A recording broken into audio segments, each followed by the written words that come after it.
안녕하세요. 오늘은 간간히 요청을 받았던 책 추천 영상을 찍어보려고 해요. 첫 번째 책은 표지도 너무 예쁘죠? 헨리 데이비드 소로의 월든이라는 책이에요. 제가 이 책을 처음 읽었을 때가 대학교 4학년이 막 됐을 때거든요. 근데 제가 대학교 3학년 때 엄청 심하게 슬럼프를 겪었어요. 그래서 4학년이 됐을 때 저의 상태가 어땠냐면 힘들진 않았는데 그렇다고 막 즐겁지도 않고 무난하게 이렇게 살고 있던 때였어요. 근데 제가 어떤 팟캐스트를 우연히 듣게 됐는데 거기서 헨리 데이비드 소로에 대한 이야기를 하고 있는 거예요. 헨리 데이비드 소로가 하버드 대학교를 졸업했는데 모든 걸 다 제쳐두고 월든이라는 미국의 호수가 있는데 그 호수 옆에 있는 숲으로 간 거예요. 빈손으로 그 숲에 가서 집도 자기가 짓고 먹을 것도 본인이 농사를 해서 먹고 이런 생활을 하셨다고 해요. 그래서 그 생활을 하시면서 쓴 수필이 이 월든인데요. 책이 전개는 되게 느려요. 그리고 숲을 엄청 구체적으로 묘사하고 있고 그래서 자칫 지루할 수도 있지만 중간중간에 진짜 마음에 콱콱 와닿는 글들이 있어요. 그게 이 책을 끝까지 읽게 하는 매력인데요. 저는 이 책을 읽고 내가 진정으로 행복하다고 느끼게 되는 순간이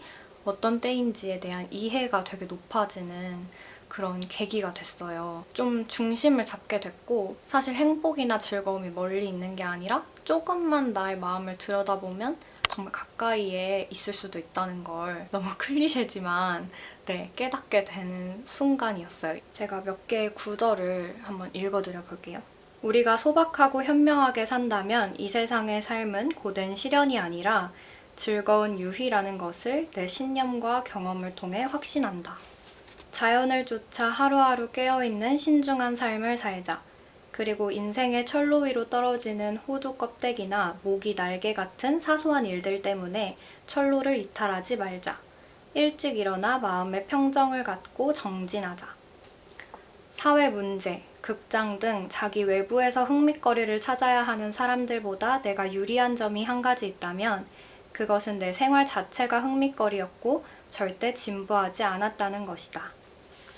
이 책이랑 같은 맥락에서 제가 또 좋아하는 에세이가 있는데요. 헤르만 헤세의 작은 기쁨이라는 에세이예요. 여기서도 오히려 놀이동산에 가고 큰 전시를 보러 가고 이런 것보다 정말 조금씩 제대로 음미할 수 있는 것들이 진정한 행복이고 더 큰 행복을 준다고 이야기를 해요. 그래서 이 에세이에서 좋았던 부분도 한번 읽어드리면 적당히 즐기는 것이 2배로 즐기는 방법이다.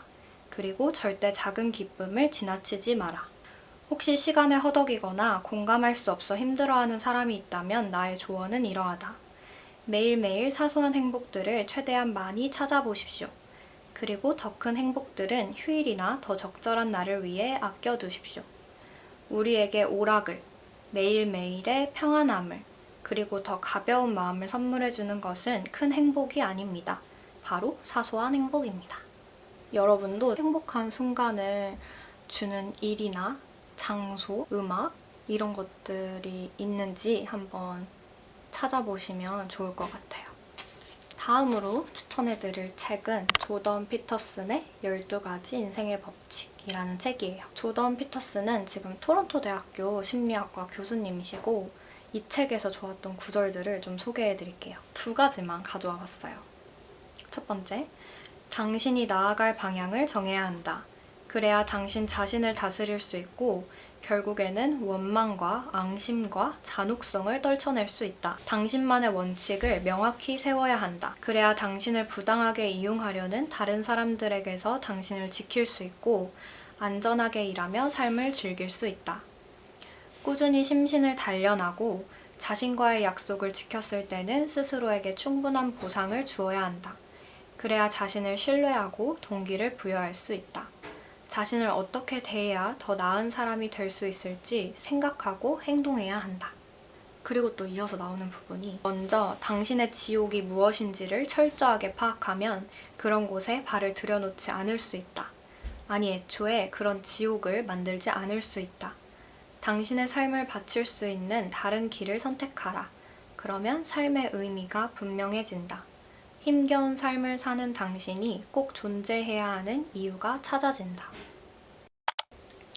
다음 세 번째 책은 사람에 대한 예의라는 책이에요. 이 책은 한국 책이고요. JTBC 기자이신 권석천 기자님이 쓰신 책이에요. 제가 이 책을 읽게 된 계기는 프롤로그가 엄청 인상 깊어서인데요. 제가 프롤로그의 그 부분을 읽어드릴게요. 우리는 숨을 쉬듯 누군가를 손가락질하지만 당신과 나 역시 한 발만 잘못 디뎠어도 다른 삶을 살게 됐을 것이다. 당신과 나는 우리가 살았을 삶을 대신 살고 있는 자들을 비웃으며 살고 있다. 나도 별 수 없다는 깨달음. 인간을 추락시키는 절망도 인간을 구원하는 희망도 그 부근에 있다. 바라건대 스스로를 믿지 않기를. 낯선 나와 마주치는 순간 서늘한 바람이 불어올 것이다. 믿는 순간 편견의 구렁텅이에 굴러떨어지고 믿는 순간 맞은편 차량과 추돌한다. 한 곱이 돌 때마다 가능한 길게 클락슨을 울려야 한다. 당신과 나 역시도 한 발만 잘못 디뎠어도 다른 삶을 살게 됐을 것이다 라는 말이 저는 되게 와닿았어요. 제가 그 데일 카네기의 인간관계론이라는 책 아시죠? 엄청 유명한 책이잖아요. 그 책에서 읽은 얘기가 있는데 링컨 대통령이 남북전쟁 중에 이제 전투에서 이길 수 있는 엄청 좋은 기회가 온 거예요. 그래서 총사령관에게 지시를 했는데 총사령관이 이제 우물쭈물 하다가 기회를 놓친 거죠. 근데 링컨 대통령은 그 총사령관을 뭐 질책하지 않았다고 하더라고요.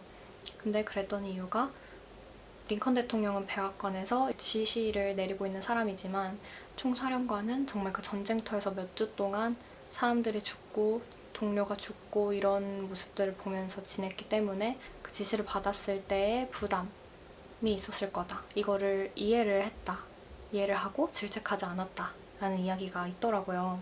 이제 모든 걸 알면 모든 걸 용서하게 된다 이런 이야기가 있잖아요. 이제 모든 사람들은 다른 환경에서 교육을 받고 다른 경험을 하면서 살아가는데 내가 그 사람의 삶을 살았다면 나는 더 잘할 수 있었을까? 이거는 장담할 수 없는 거죠. 그래서 저도 이제 다른 사람의 잘못을 쉽게 비판했던 것들은 좀 반성하게 됐던 것 같고 다른 사람들을 이해하고 용서하는 사람이 되고 싶다는 생각을 했습니다. 그렇게 생각하는 게 저한테도 훨씬 많은 여유를 주는 것 같아요. 좀 짧게 영상을 찍어보려고 했는데 생각보다 말을 굉장히 많이 했네요. 다음에도 또 책 추천 영상을 가지고 와볼게요. 그럼 여러분 오늘도 행복한 하루 보내세요.